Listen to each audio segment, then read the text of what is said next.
सहनावतु सहनौ भुनक्तु सह वीर्यङ्करवावहै तेजस्विनावधीतमस्तु मा विद्विषावहै। ॐ शान्ति शान्ति शान्तिः। ॐ पूर्णमदः पूर्णमिदं पूर्णात् पूर्णमुदच्यते पूर्णस्य पूर्णमादाय पूर्णमेवावशिष्यते। ॐ शान्ति शान्ति शान्तिः। श्रुतिस्मृतिपुराणानाम् आलयं करुणालयं नमामि भगवत्पादं शङ्करं लोकशङ्करं शङ्करं शङ्कराचार्यं केशवं बादरायणं सूत्रभाष्यकृतौ वन्दे भगवन्तौ पुनः पुनः। ईश्वरो गुरुरात्मेति मूर्तिभेदविभागिने व्योमवद्व्याप्तदेहाय दक्षिणामूर्तये नमः। अथ यो हवै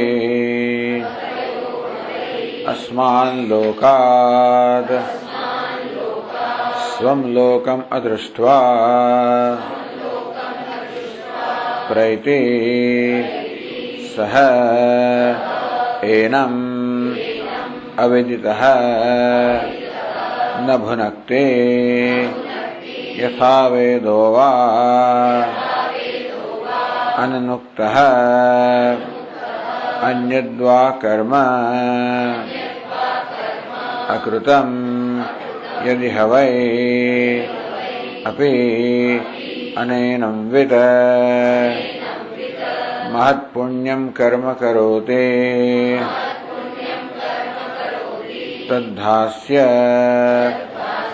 अन्ततः क्षीयते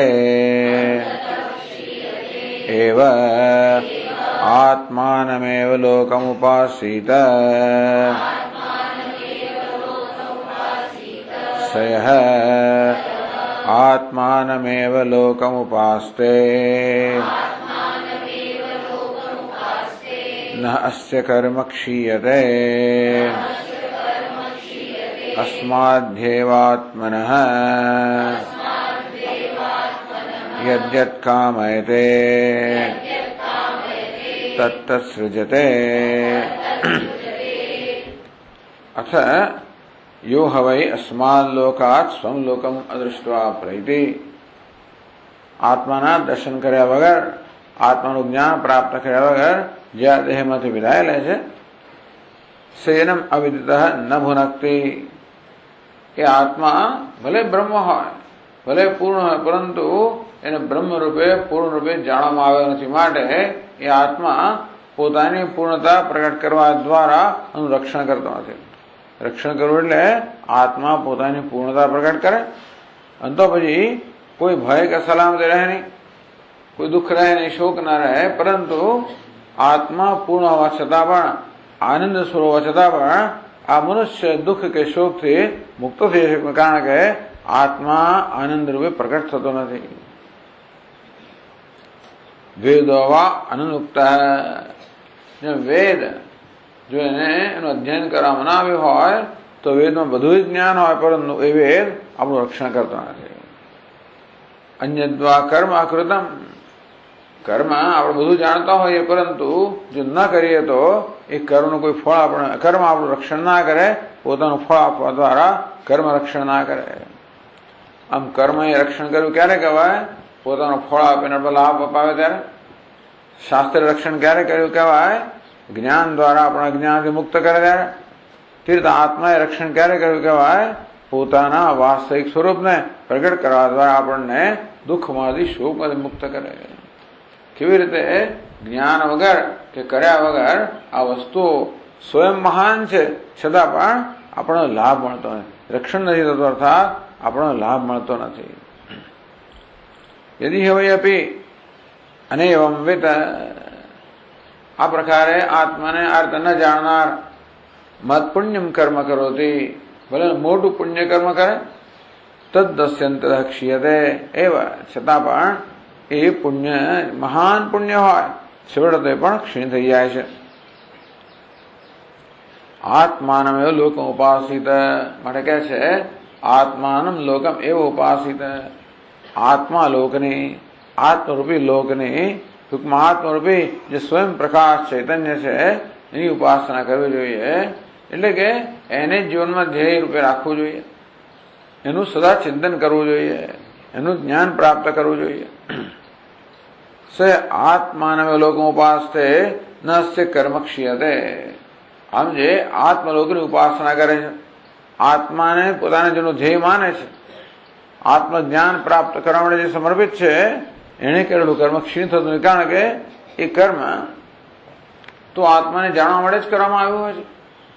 એટલે એ કર્મ આત્માના જ્ઞાનમાં પોતાનો ફળ આપે છે, અને તેથી એનું તો અનંત ફળ મળે છે, અથવા તો શાશ્વત ફળ મળે છે. અસ્માદેવ આત્મન યદ્યત કામયતે તત્ત સૃજતે, અવજ્ઞાની મનુષ્ય આત્મા પાસેથી જે કઈ ઈચ્છે છે એ આત્મા એટલે પરમાત્મા એને પ્રાપ્ત કરાવે છે, એને પ્રદાન કરે છે. તો આ કંડિકા છે એ આ શ્લોકમાં સમજાવે છે. તો જો 95 પાના પર 502 શ્લોક જે આપણે ગઈકાલે કર્યો, ફરી આપણે વાંચીએ. પુત્રાદેહ પ્રિયમાત્માનમ અજ્ઞાત્વાયો મૃતિમ વ્રજેદ, આનંદાત્મ પ્રકાશેન સોપિતમ પાલયેન્ન ચ.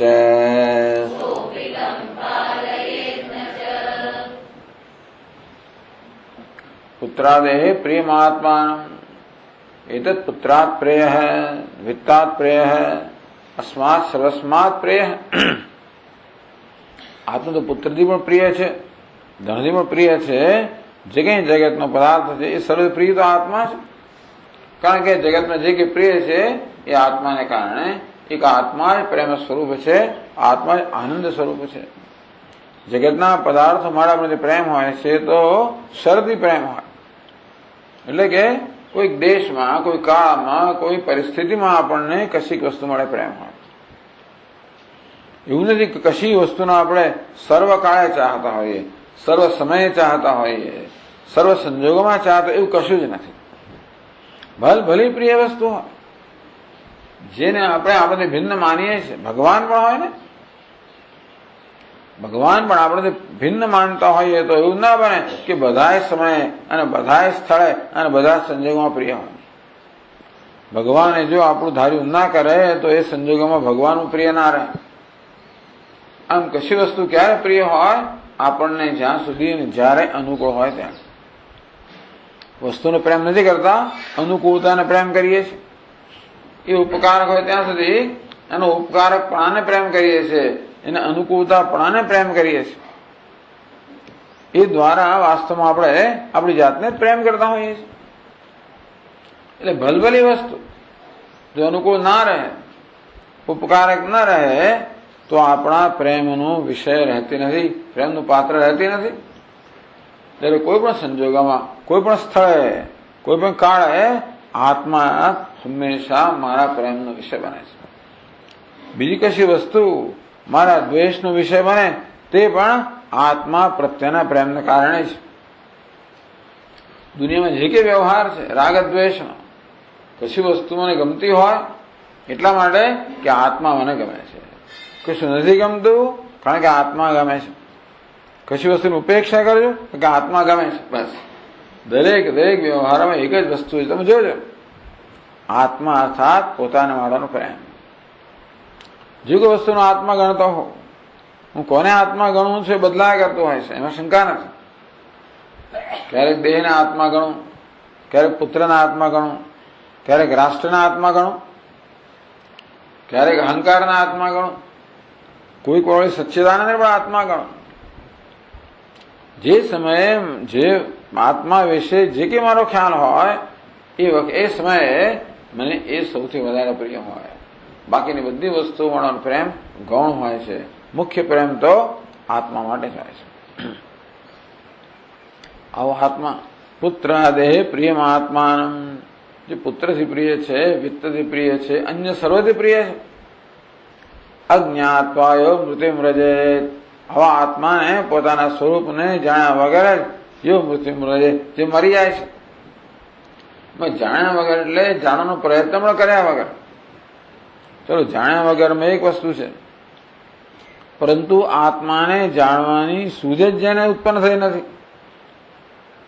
દુનિયામાં એટલો રછો પછો રહ્યો છે ને સાંપ્રાય પ્રતિભાતિ બાલમ પ્રમાદ્યંતમ વિત્ત મોહેન મૂઢમ. આ ધન સંપત્તિ બધી દુનિયા વસ્તુઓના મોહની અંદર એવો મૂળ થઈ ગયો છે. અર્થાત એ તરફ જ એનું ધ્યાન રોકાયેલું હોવાના કારણે આત્મા નામની કોઈ વસ્તુ છે અયમ લોક નાસ્તિ પરેતિ માની, આ દુનિયાની પદાર્થો ચડિયાતું કશું હોય એ પણ સ્વીકારતો નથી. અંદરથી આત્મા ને જાણવો જોઈએ. આ દુનિયાવી સુખ કરતા કોઈ ચડિયાતું સુખ પણ છે એવો ખ્યાલ સુદ્ધા આવતો નથી. એટલે જેને જાણવાનો પ્રશ્ન ક્યાં રહ્યો? એટલે જેના જીવનમાં કોઈ વિવેક જ નથી, ઈશ્વરનું કોઈ સ્થાન નથી, આત્માનું સ્થાન નથી.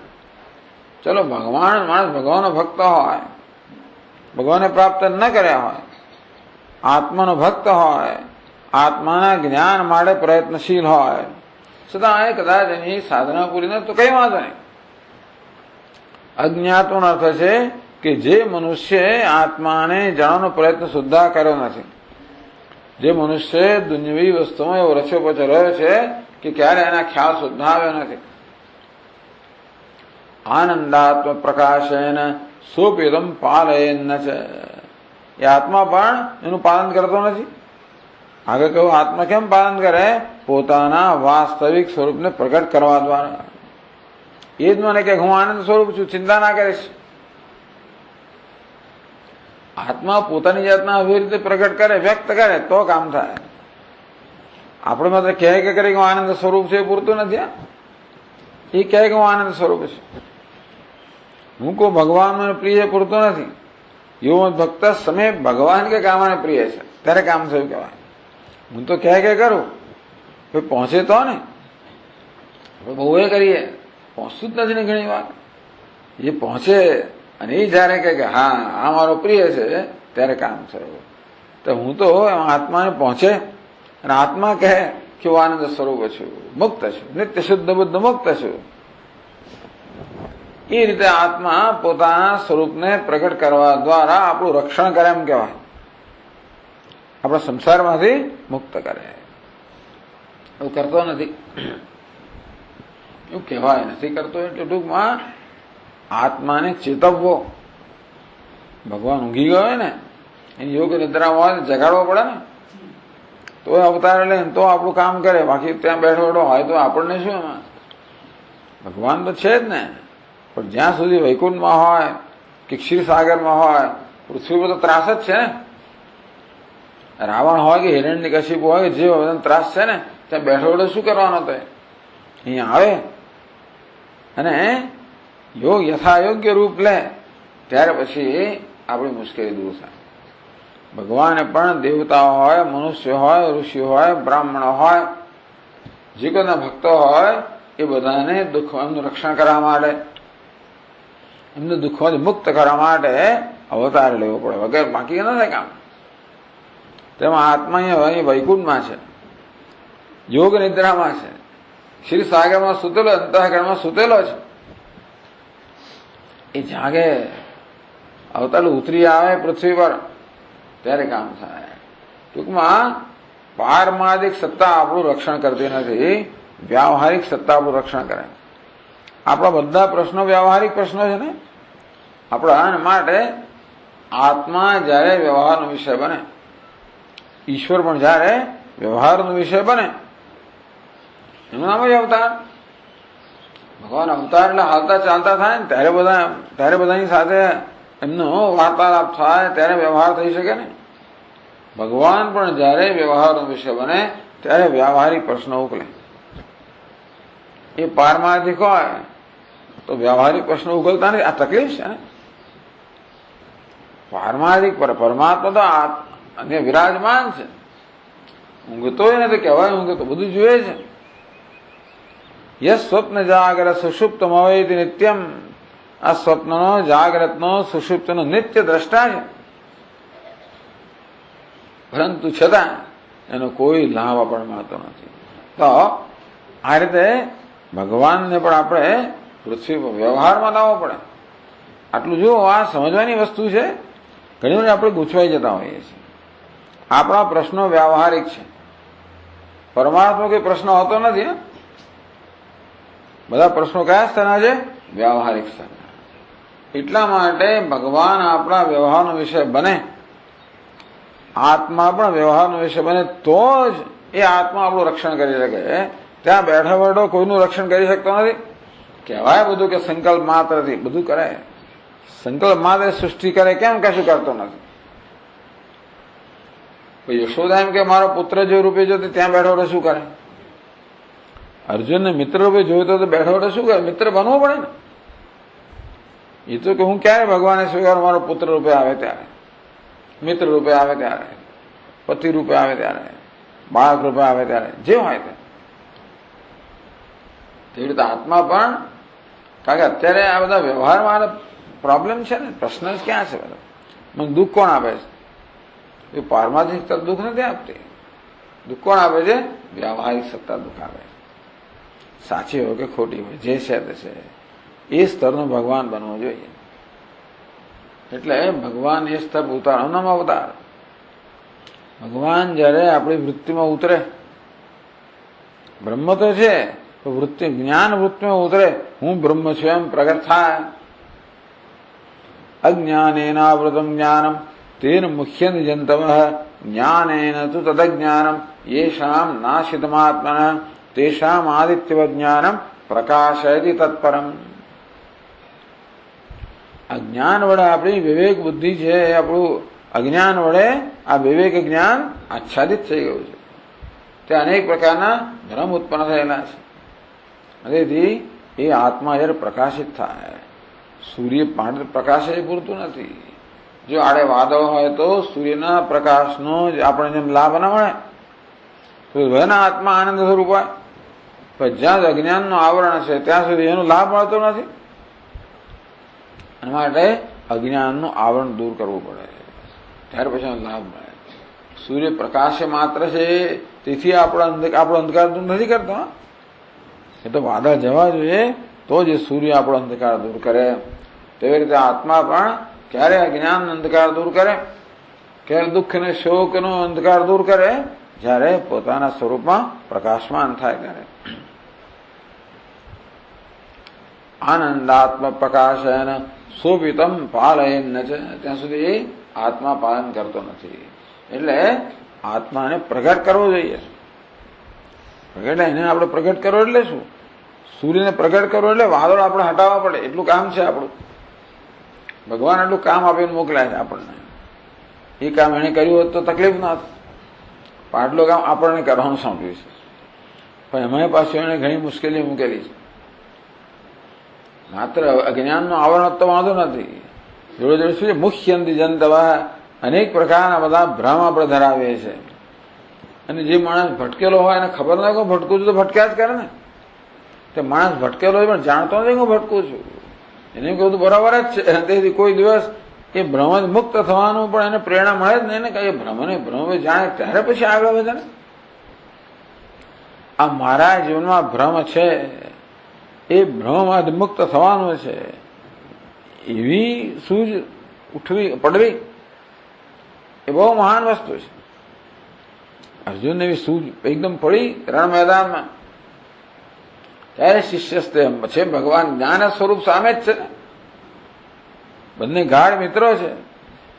અને તો પેલા બોલે છે ને, માગ્યા વગર આપે નહીં. માય ના આપે તો પછી કોણ આપવાનું હતું? સહદેવની જેમ બધું જાણે, પૂછો તો કે, બાકી ના કે. એવી રીતે આ જ્ઞાન સ્વરૂપ ભગવાન રક્ષણ નથી કરતા.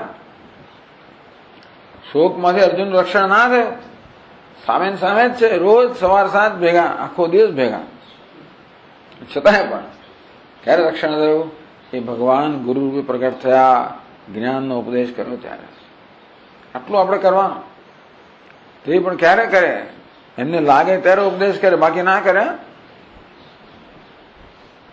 એટલે જોયું કે અર્જુન હવે ઉપદેશ વગર ચાલે એમ નથી. એને બીજું કશું નથી જોયું તું.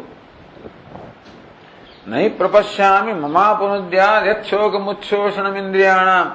ભગવાન મને પૃથ્વી નિષ્કંટક રાજ્ય મળે કે સ્વર્ગનું આધિપત્ય મળે તો મારો શોક જવાનું નથી. એટલે ભગવાન આને બીજું કઈ જોઈતું નથી, તો પછી એને આપે છે. બીજું જ્યાં જોઈતું હોય તો એ લેતો જા. ઉદારતા જે ભગવાન આપે આપણને એમ કે મારી બધી ઈચ્છા પૂરી થાય છે. અક્કલ ઈચ્છા પૂરી થવી એટલે શું થઈ ગયું? ટૂંકમાં હા, ભગવાન કહે બાળકને ચોકલેટ આપ્યા કરે એટલે જે ઈચ્છો એ પૂરું થઈ જાય. સ્વામીજી બહુ સારું.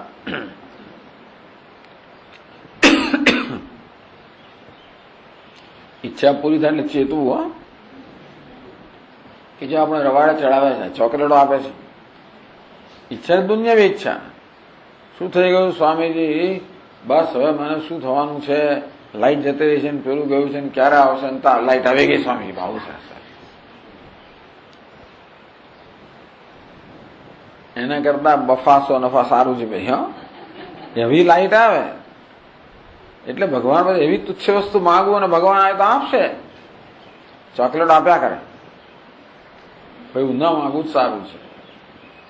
ન માગે તો ભગવાન શું કરે? પોતાની જાત આપી દે. એવું છે.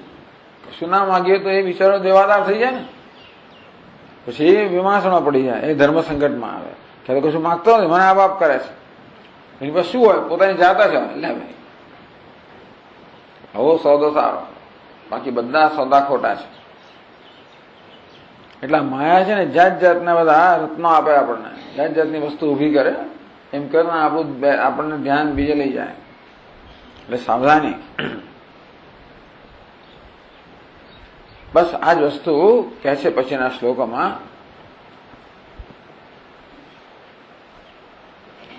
અજ્ઞાત આત્મા ન રક્ષતિ તત્ર દૃષ્ટાંતમાં. અજ્ઞાત આત્મા જેને જણાયેલો નથી એ કેવું રક્ષણ કરતો નથી એનું દૃષ્ટાંત આપે છે. અનધીત અનધીતો યદા વેદ સ્વપ્રકાશાદ્વયોત્તમં ન પાવયેત તથા ચાન્યત સુકૃતમ ન કૃતમ ચ તત.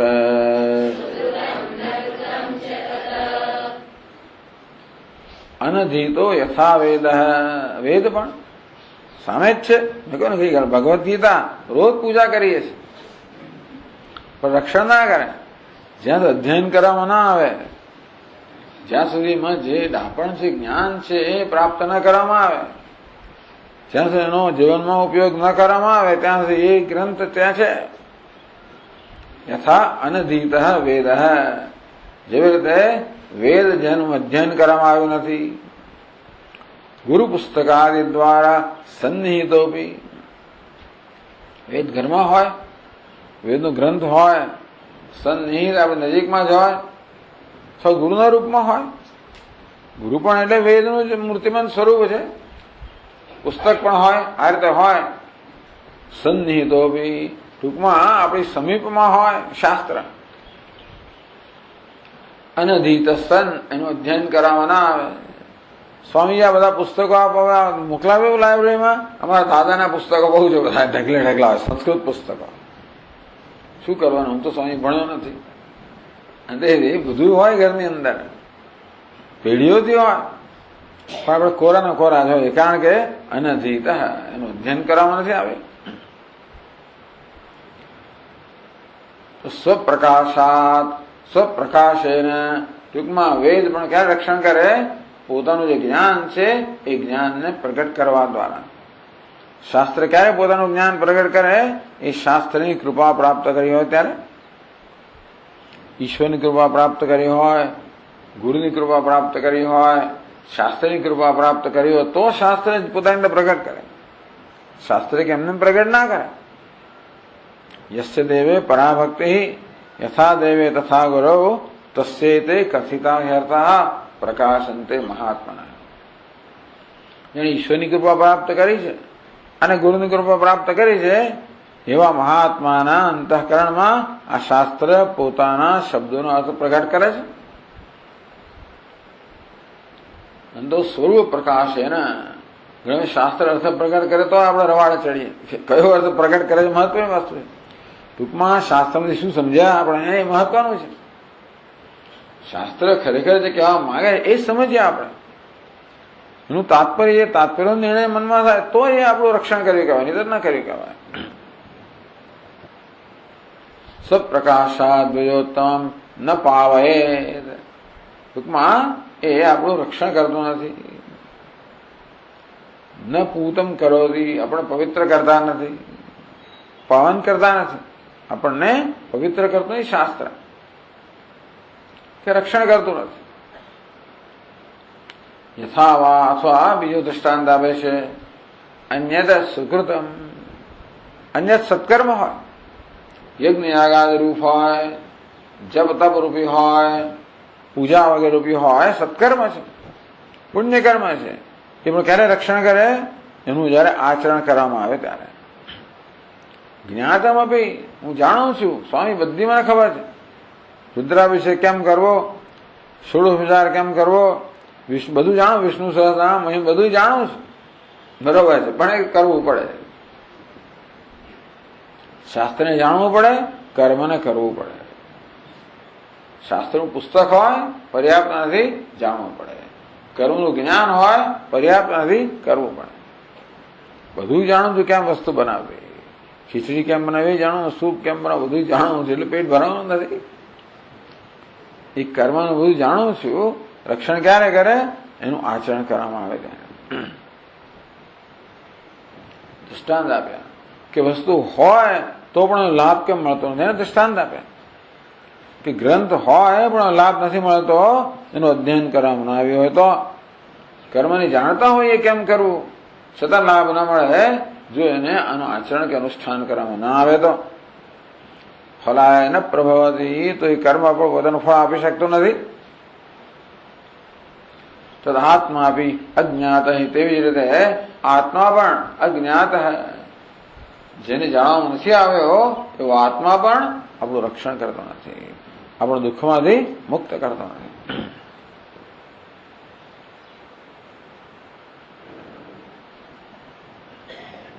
પછી એ પણ કહ્યું આપી અનૈવમ વેદ મહત્ પુણ્યમ કર્મ કરોતી તદ્દસ્ય અંતતઃ ક્ષીયતે. અજ્ઞાની મનુષ્ય આત્માને જાણતો નથી, એ અશ્વમેધ વગેરે મહાન પુણ્ય કર્મ કરે તો પુણ્ય તો મળે, અંતતઃ ક્ષીયતે, છેવટે એ પુણ્ય પણ ક્ષીણ થનારું છે. એ વાત સમજાવે છે પછીના શ્લોકમાં. અજ્ઞાત્વા ચૈનમાત્માનમ અશ્વમેધાદિકમ યદિ કુરુતે તદપિ ક્ષીણમ પુનર્દુઃખમ પ્રયચ્છતે.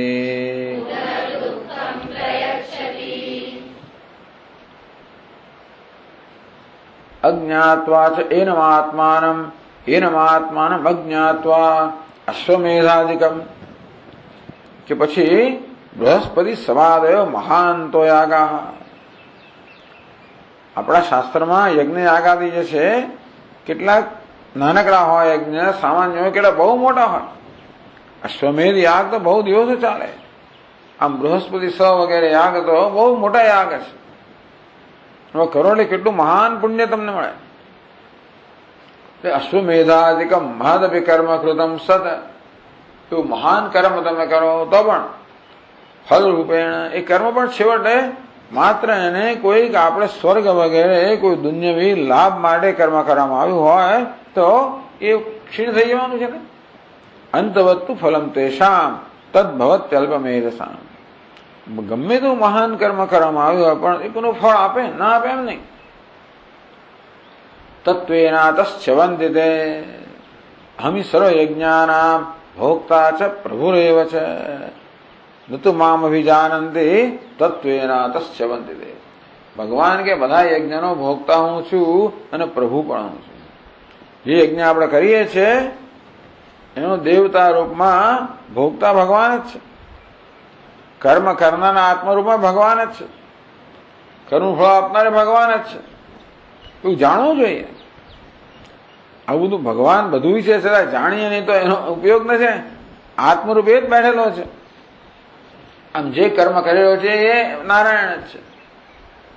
જેનો ઉદ્દેશ્યને કર્મ કરું છું દેવતા ગમે એ પણ નારાયણ જ છે. કર્મ કર્યા પછી કર્મનું ફળ પ્રદાન કરનાર કર્મફળ દાતા પણ નારાયણ જ છે.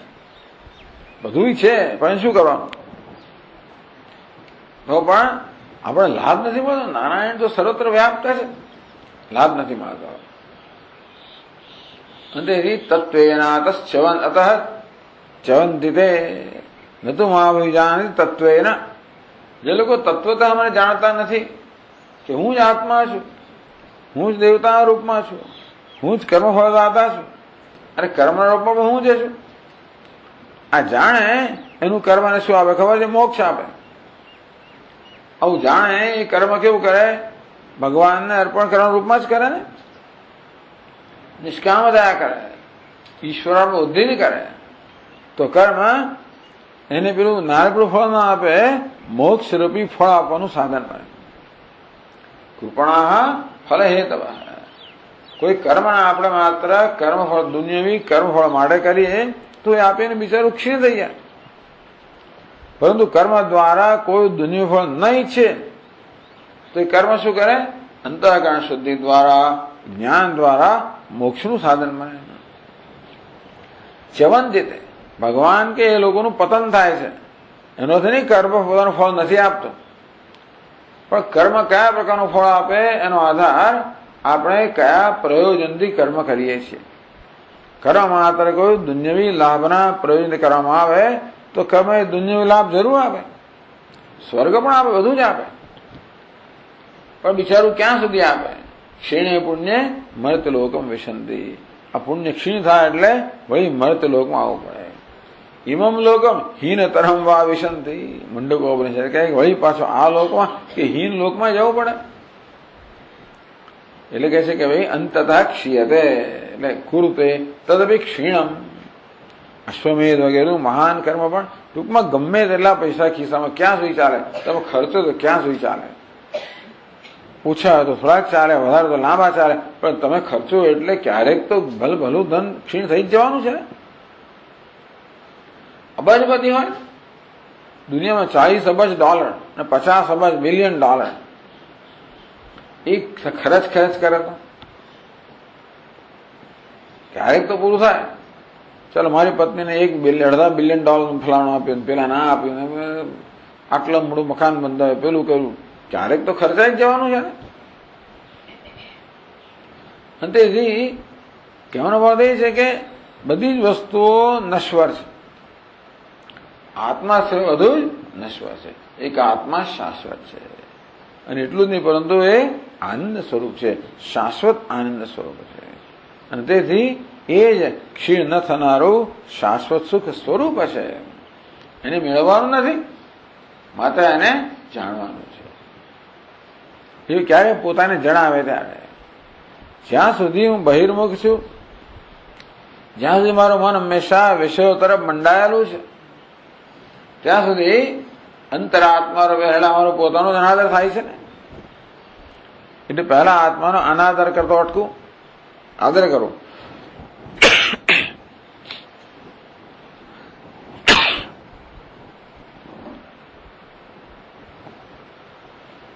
એટલા માટે જ્યાં સુધી માણસ સકામ કર્મ કરે છે ત્યાં સુધી એને કામનાનો વિષય પ્રિય છે, ઈશ્વર પ્રિય નથી. ભલે એ ભગવાનની પૂજા કરતો હોય, એ દ્વારા કશું પ્રાપ્ત કરવા ઈચ્છે છે. એનો અર્થ એ થયો કે એને ભગવાન કરતા પેલી વસ્તુ વધારે પ્રિય છે. તેથી એ આરાધના કરે એટલે વસ્તુ મળે ને, જે માગે મળે.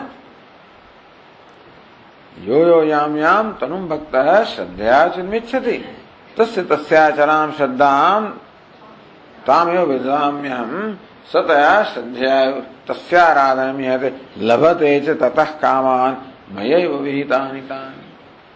એ કર્મનો નિયમ તો લાગુ પડે. કર્મ કરીએ એટલે એને અનુરૂપ ફળ મળે.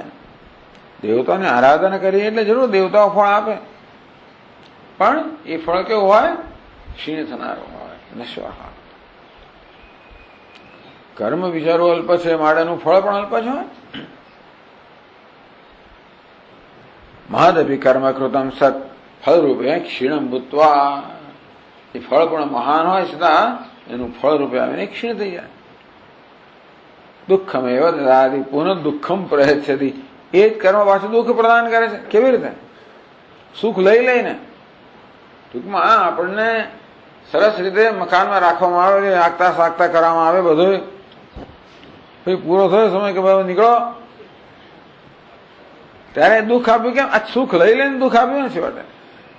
એ સુખ લઈ લેવામાં આવ્યું, વળી પાછા આપણે જ્યાં હતા ત્યાં આવી જઈએ. એટલે એ રીતે એને દુઃખ નથી આપ્યું. પેલા સુખ આપે ને સુખને છીનવી લેવામાં આવ્યું. એ દ્વારા એક કર્મ મને દુઃખ આપ્યું કહેવાય. વળી પાછી એની આશા રાખતો હું કઈ પાછું ઢસડો કર્યા કરું, ક્યારે પેલું મળે. આમ વર્ષ આખું કામ કરે, 2 અઠવાડિયે એને રજામાં બહાર ગામ જવાનું મળે. સિંગાપોર ગયા, યાદ કરે આખું વર્ષ કે ક્યારે વળી પાછો મલેશિયા જવું, એ પછી ઇન્ડોનેશિયા ક્યારે જવું, એ ત્યારે હવાઈ ક્યારે જવું, ત્યારે પછી ગોવા ક્યારે જવું, ત્યારે ફલાણા મોરિશિયસ ક્યારે જવું વગેરે, ઓસ્ટ્રેલિયા, ન્યુઝીલેન્ડ. આમ આખું વર્ષ તો દુઃખ બિચારે ભોગવવું પડે ને. પછી વળી 2 અઠવાડિયે સુખ મળે, પછી અહીંયા આવે ત્યારે એની જ ગરમી, એનો ત્રાસ સ્વામીજી. કેટલી ધૂળ ને કેટલો કચરો ને કેટલી ભીડ ને કેટલી ગરમી ને કેટલો ઘોંઘાટ ને કેટલું આ. ન્યુઝીલેન્ડ કેવું સરસ હતું. આખું વર્ષ ઘોંઘાટથી ત્રાસે, ક્યારે છૂટું. શું થાય? એ કર્મને દુઃખ આપ્યું.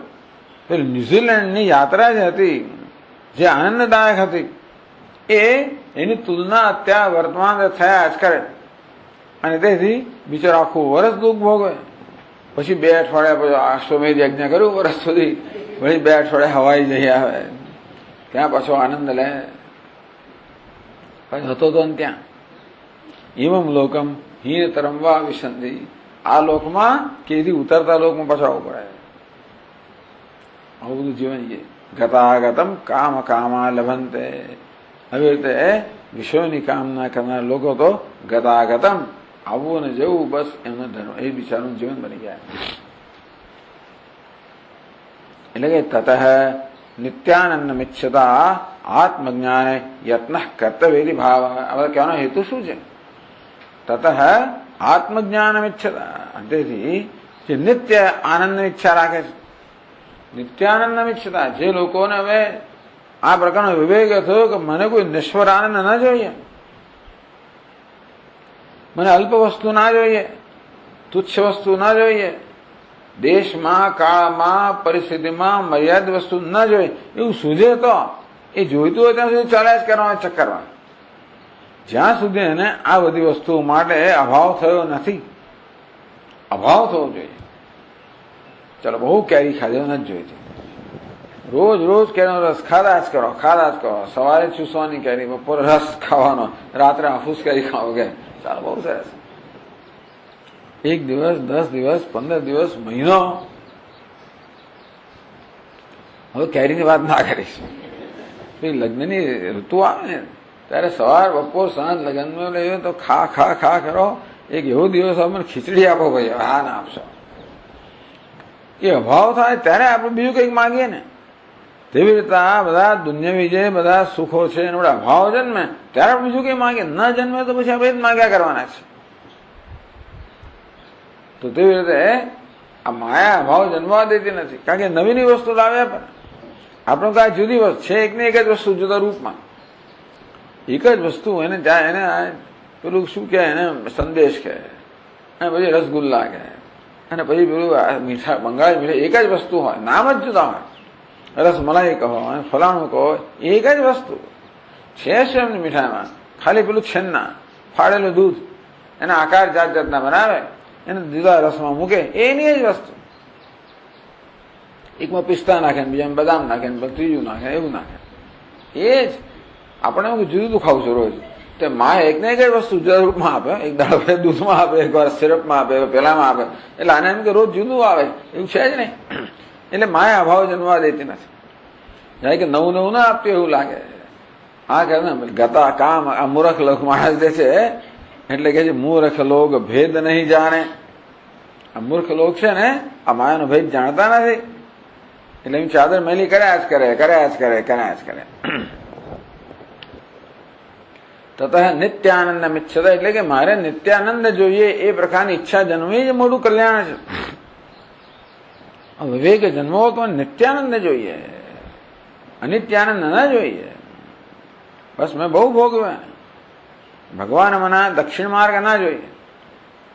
અગ્ને ને સુપથારાય અસ્માન વિશ્વાન રે વયુના ને વિદ્વાન. હે ભગવાન, તમે જાણો છો મારી બધી વસ્તુ, માટે સુપથાર એટલે કે તમે મને ઉત્તમ કલ્યાણકારી માર્ગ પર મને લઈ જાઓ. હવે મારે એવા માર્ગ પર ચાલવું છે જ્યાં ગયા પછી પાછળ ન ફરવાનું હોય. બાકી તો આ આટલા જન્મ સુધી હું ચાલ્યો તો ખરો, પાછો હતો ત્યાં ત્યાં ફરી ફરીને ત્યાં જ આવી જાય પાછા. મેલ કરવા મોચી ના મોચી, બસ પછી બહુ વાત તો કે છેવાડે મોચી ના શું અનુદભાઈ તારા મોચી કાશીમાં ગયો, કાશીમાં કરવત તો મૂકો ત્યારે જે બનવું એ બનાવે. તારે શું બનવું છે કે સુથાર બનવું છે. પછી વિચાર કરો સુથારમાં તો આવો થાય ના, સુથાર તો બરાબર નથી. કડીઓ બનતો કે એ આમ બરાબર નથી. અહીંયા મોચી છે એટલે પેલો કડીઓ સારો દેખાય. પણ કડિયાના પછી વિચાર કરતા કે ના કડિયાના આ તકલીફો છે, સુથાને પેલી તકલીફ છે. મારે શેઠ બનવું છે તો જો કે આવું થશે તો કે એ નહીં જોઈએ. ગરીબ બનવું તો કે આમ થશે. કશી વસ્તુમાં એને પછી રસ મેલ કરવા મોચી ના મોચી હતા ત્યાં ત્યાં પાછા. આવું બધું જીવન છે આપણું. આ બધું હસવાની વાત જ નથી. આ જીવન આપણે જીવીએ છીએ. અને એટલે આ વાતો સારી લાગે છે આપણને બીજાની હોય ત્યાં સુધી. એટલે વેદાંત બીજાની વાત કરતું જ નથી. ત્યાં સુધી આપણે બ્રહ્મા જ રહે કે આ બીજાને કામ લાગે. આ બધી એટલા મળે વેદાંત એટલે આત્માની જ કથા. એટલે આપણે જરા કડવી લાગે છે કે આ આપણી કથા. રામચંદ્રજીની કથા એ વનમાં જ્ઞાન બધું બરોબર છે, સારું. એ ન સાંભળવું એવું કહેવાય. પણ વાત એ છે કે આપણું મન એ બી કથાઓ દ્વારા કે આ બધું ત્યાં ચાલે છે, બરાબર છે. આપણે તો કઈ એમાં આપણે તો મુક્ત જ છીએ ને, આપણે કઈ કરવાની જરૂર નથી. એટલે કહ્યું તસ્માત નિત્યાનંદમ ઈચ્છતા, નિત્ય આનંદ ઈચ્છા ધરાવનાર છે આત્મજ્ઞાન યત્ન કર્તવ્ય. એને આત્મજ્ઞાન માટે યત્ન કરવો જોઈએ. તો શું આત્મજ્ઞાન યત્ન કરવો છે, યત્ન કરી રહ્યો છે. ધારો કે યત્ન એનો સફળ ના થયો જન્મમાં તો શું થાય કે છે ઉપાસ્તેયોપિ ચાત્માનમ અશક્તો જ્ઞાતુમંજસા જ્ઞાન કર્મ પ્રસાદેન કાલાદ વિદ્યામ સમાપ્નુયાદ.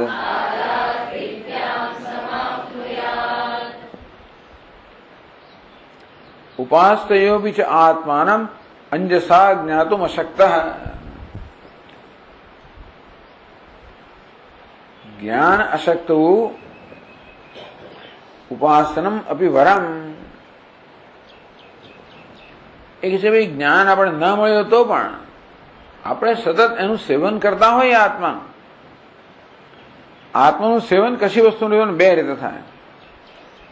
એક તો ભાવનાથી થાય કે સર્વનારાયણ છે કે જે કે આપણે ઈષ્ટ દેવતા હોય એની ભાવના કરવી. બીજું સેવન છે એને જાણવું.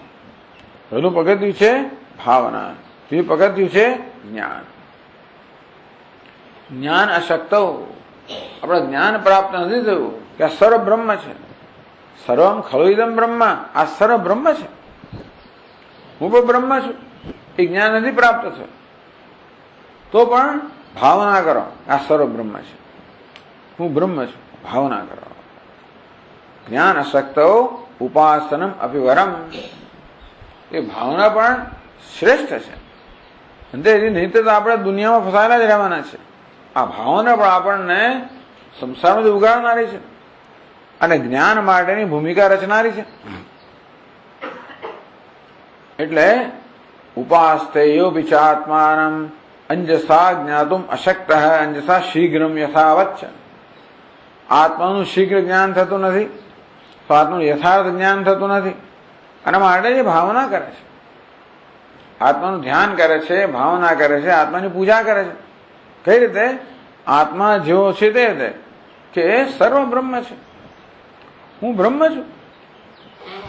પણ સમય અનુભવ થતો નથી, કઈ વાંધો નહીં, ન થતો તો પણ મનની અંદર એ પ્રકારની ભાવના કરો. કઈ હકીકત છે આત્મા બ્રહ્મ હોવાને. આજે તો આવતીકાલે એને ક્યાં જ પ્રગટ થવું જ પડશે ને, ક્યાં જશે? પ્રાર્થના કરીએ, ઊંઘતો ભલે ન હોય ત્યાં, પ્રાર્થના કરે જાગવું જ પડે ને. તેથી એને જાગવું જ પડે.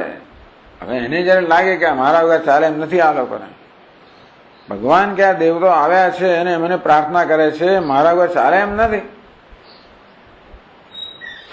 તો પછી ભગવાન આકાશવાણી થાય ને જે થાય ને પછી તેવી રીતે આ ભલે આપણે જાણતા ના હોઈએ, હજી એનું જ્ઞાન પ્રાપ્ત કરવા શક્તિમાન ન હોઈએ, પરંતુ આપણે એના ભક્ત હોઈએ. આપણા આત્માના જ ભક્ત છે, પરમાત્માના જ ભક્ત છે.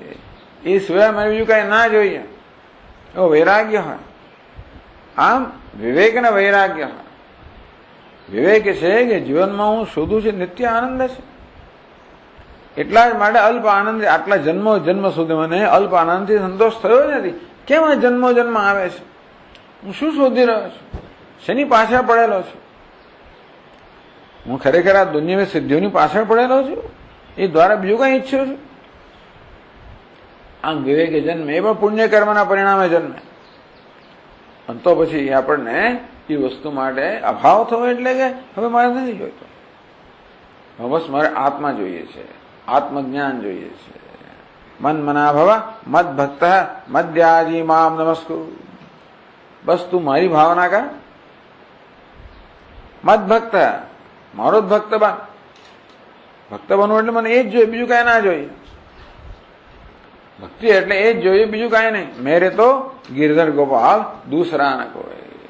પછી એનું આપણે ભાવના કરીએ. મધ્યા જે કર્મ કરે એ પણ મારે માટે કરે. નમસ્કાર પણ મને જ કર, બીજા કોઈ ના કરીશ. એટલે તું કોઈની બીજાની સેવા ના કરીશ, મને કરે. એટલે કે કોઈ નમસ્કાર કરે તો તું એમાં નારાયણ નમસ્કાર કર.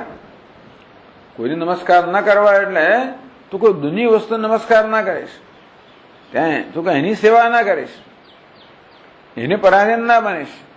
એવી દીનતા, એવા દીન બનવાની જરૂર નથી.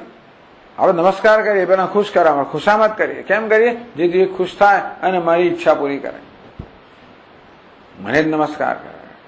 કોઈ નમસ્કાર કરો એમાં રહેલા મને નમસ્કાર કરે, એમાં રહેલા અધિકારી નમસ્કાર ના કરીશ, એમાં રહેલા શેઠને નમસ્કાર ના કરીશ, એમાં રહેલા ફલાણા નમસ્કાર ના કરીશ, પિતા પુત્ર પત્ની પુત્ર નમસ્કાર ના કરીશ, મને નમસ્કાર કરે. ને ભગવાન છોડાવવા માંગે, એટલે કે ટૂંકમાં ભગવાન વિવેક આપવા માંગે. મામ નમસ્કાર, મને નમસ્કાર કર. એ બધા રૂપમાં હું જ રહેલો છું, પણ મારી કૃપા, મારી ખુશામત કર. ખુશ કર, મને ખુશ કરવાનો પ્રયત્ન કર, મારી કૃપા એની ઈચ્છા કર. આવી રીતે ઉપાસ્તેયો વિચાત્માનમ અશક્તો જ્ઞાતમંજસા. આત્મ યથાર્થ જ્ઞાન પ્રાપ્ત કરનાર અશક્ત છે, અથવા તો આત્માનું શીઘ્ર જ્ઞાન પ્રાપ્ત કરવા અશક્ત છે, જે ભગવાનની ઉપાસના કરે, આત્માની એની ભાવના કરે, હું બ્રહ્મ છું એ પ્રકારની ભાવના કરે છે.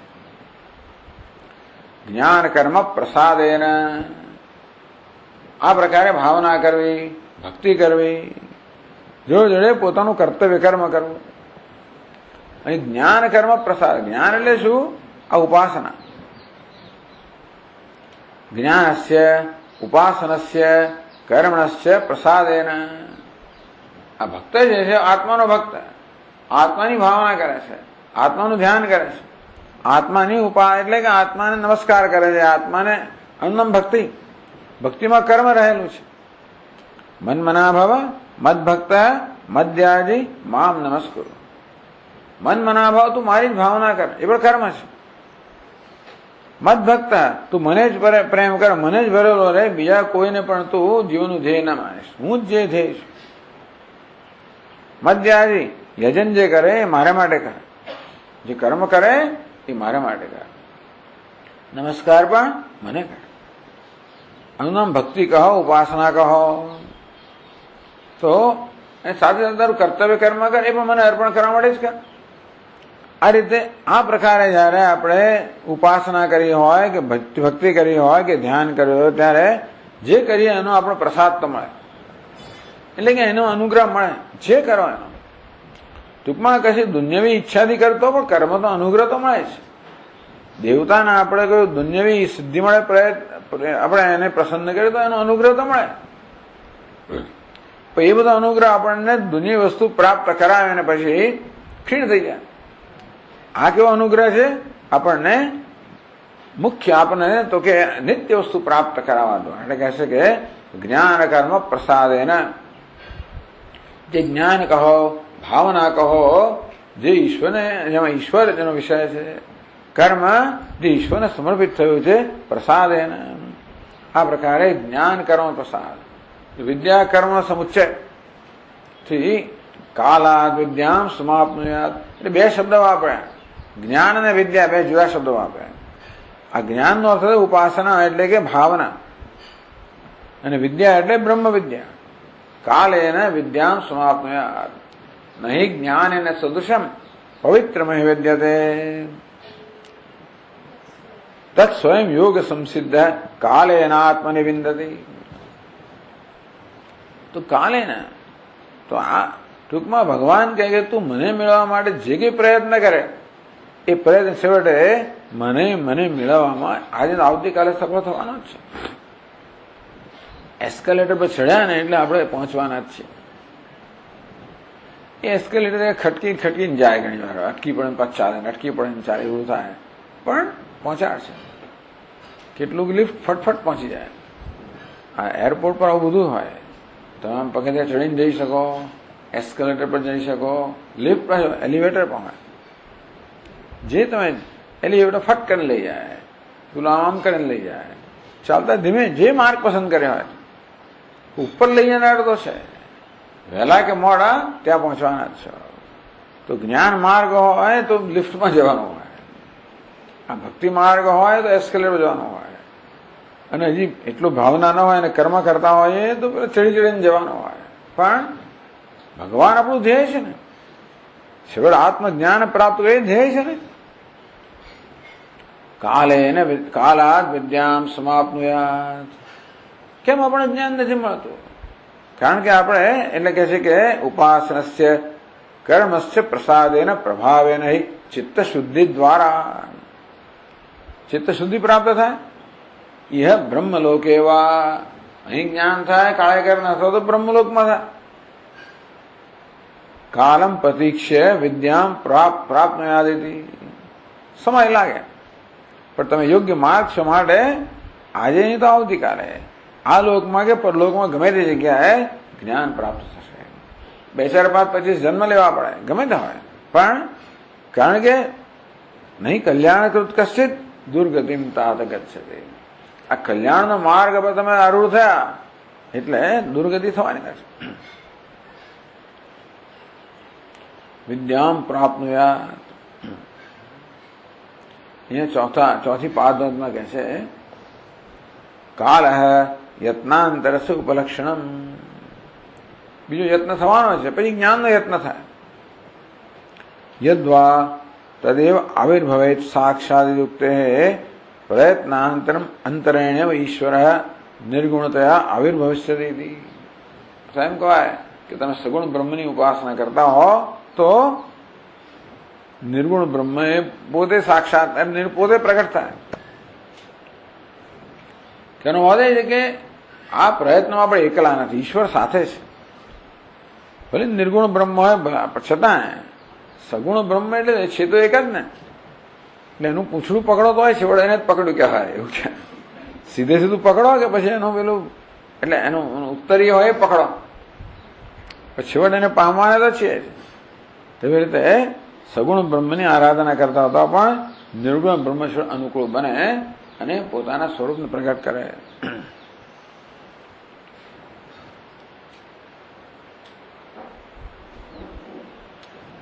આ ઉપાસનાનું ફળ, મુખ્ય ફળ કયું છે? જ્ઞાન, આત્મજ્ઞાન. અવાંતર ફળ કયું છે? અવાંતરમ ફલમ ઉપાસનસ્યાહ. અવાંતર ફળ એટલે કે આપણે પછી આપણે શું કહેવાય, આડ ફળ, ગૌણ ફળ. મુખ્ય ફળ તો પેલું છે. અવાંતર એટલે કે વચ્ચેનું અથવા તો ગૌણ, સાથે સાથે વ્યાવહારિક ફળ પણ મળે. પેલી પારમાર્થિક ફળ તો મળે, જોડે જોડે વ્યાવહારિક ફળ પણ મળે. એ કહે છે સંસારેપી વસન્યોયમ જ્ઞાનૈશ્વર્ય સમાવૃતઃ હિરણ્યગર્ભેણ સમઃ સવા ભૂયાત કદાચન.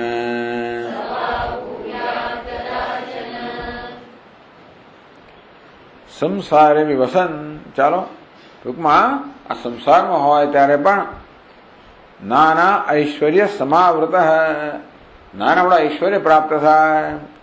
હિરણ્ય ગર્ભેણ સમ, હિરણ્ય ગર્ભ સમાન બની જાય. સ્વભૂયાત કદાચન, તો એ ક્યારેક કોઈ સમય હિરણ્ય ગર્ભ સમાન બની જાય. એટલે આવું ઐશ્વર્યમાં જોડે જોડે પ્રાપ્ત થાય.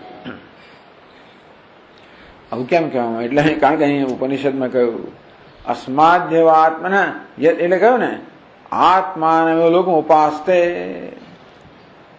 તેથી આત્માને લોકો ઉપાસિત માટે આત્મલોકની ઉપાસના કરવી જોઈએ. ઉપાસના શબ્દના બે અર્થ થાય. આત્મલોક જે છે એના જ્ઞાન માટે જ પ્રયત્નશીલ બનવું જોઈએ. ધારો કે એવું ના થાય, આપણને એ પ્રકારના જ્ઞાન માટે ધારો કે એવો વિવેક ન જન્મ્યો હોય કે એવી સૂક્ષ્મતા ન હોય, તો આપણે ઈશ્વરની આત્માની આરાધના કરીએ. એટલે ઉપાસનાનો આ મુખ્ય અર્થ તો જ્ઞાનની સાધના જ થવો જોઈએ. પણ એ ન થતો હોય તો ગૌણ અર્થની અંદર આપણે ભાવના કરીએ. અને તો પછી બંને રીતે સ આત્મા લોકોપાસતે ન અસ્તે કર્મ ક્ષીયતે, એનું કર્મ ક્ષીણ થવાનું નથી. કારણ કે આત્મા નિત્ય છે, નિત્યની પ્રાપ્તિ થવાની છે. અસ્માદ દેવા આત્મના યદ્યત કામ આયતે તત્ત સૃજતે, જે કામના કરે આત્મા પાસેથી તે કામના એટલે સર્જે છે, એટલે કે એ વસ્તુ એને પ્રાપ્ત થાય છે. આવું કહ્યું છે માટે આવું અવાંતર ફળની વાત કરે છે અહીંયા આગળ.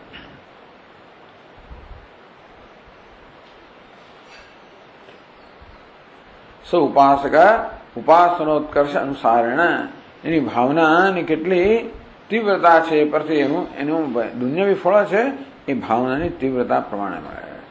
એટલે એવી શક્યતા કે હિરણ્ય ગર્ભ સુધીનું ફળ એને મળે જો એની ભાવના તીવ્ર હોય તો. કેવું ઐશ્વર્ય મળે એ વાત પછીના શ્લોકમાં કહે છે. યદ્યત કામયતે તત્તત સૃજતે જગદીશ્વરઃ હિરણ્યગર્ભોત્ર યથા જ્ઞાન કર્મ પ્રસાદતઃ.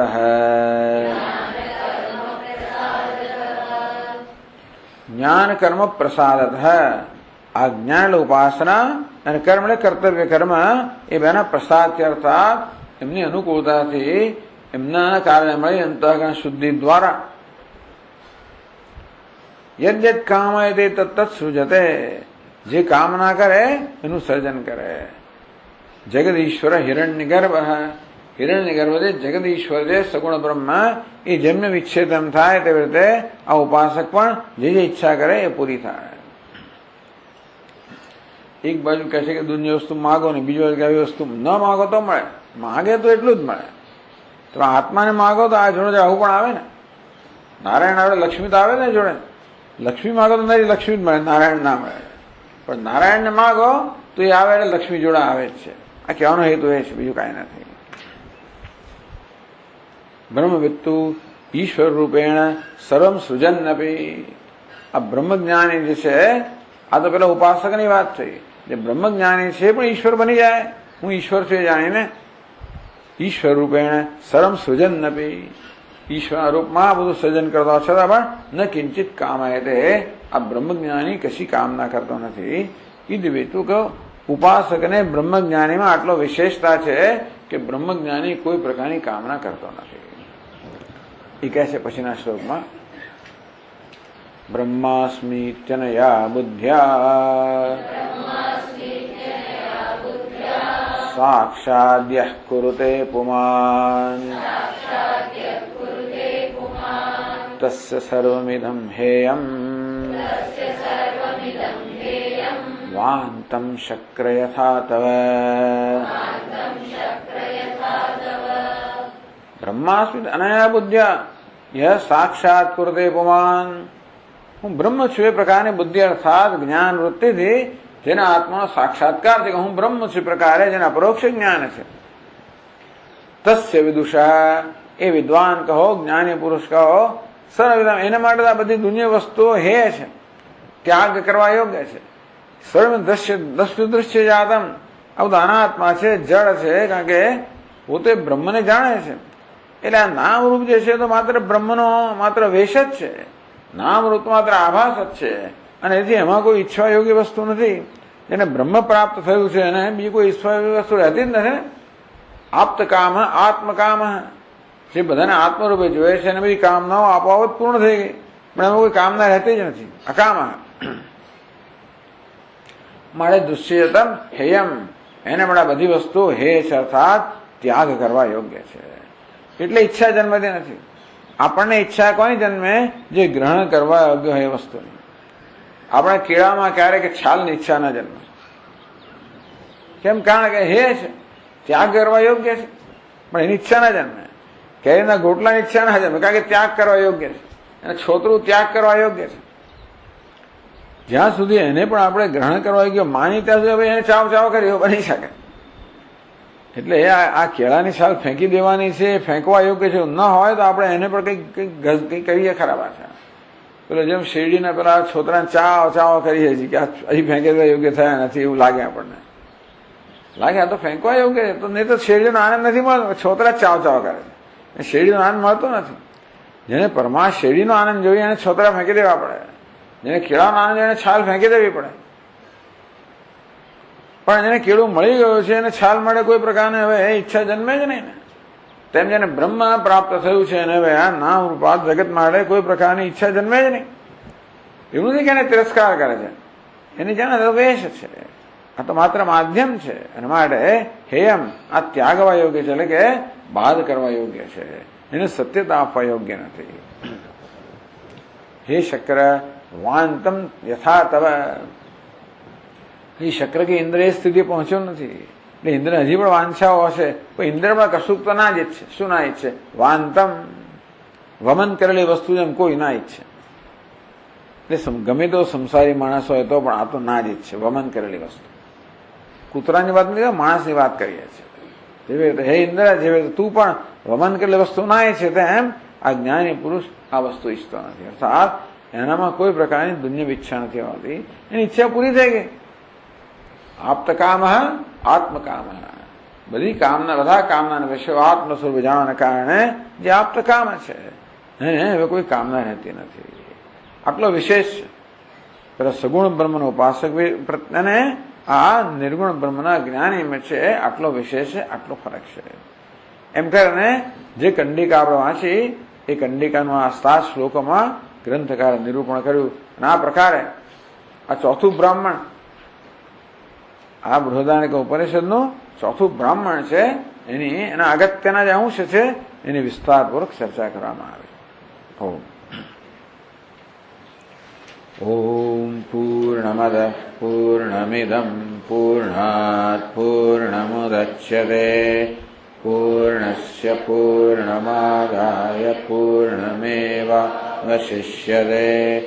ઓમ શાંતિ શાંતિ શાંતિ.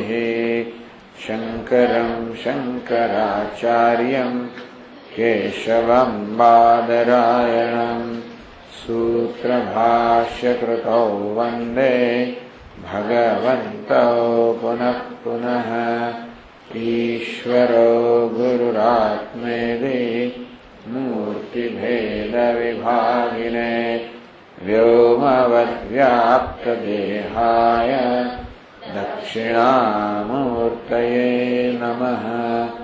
ॐ शान्तिः शान्तिः शान्तिः। हरिः ॐ श्रीगुरुभ्यो नमः। हरिः ॐ।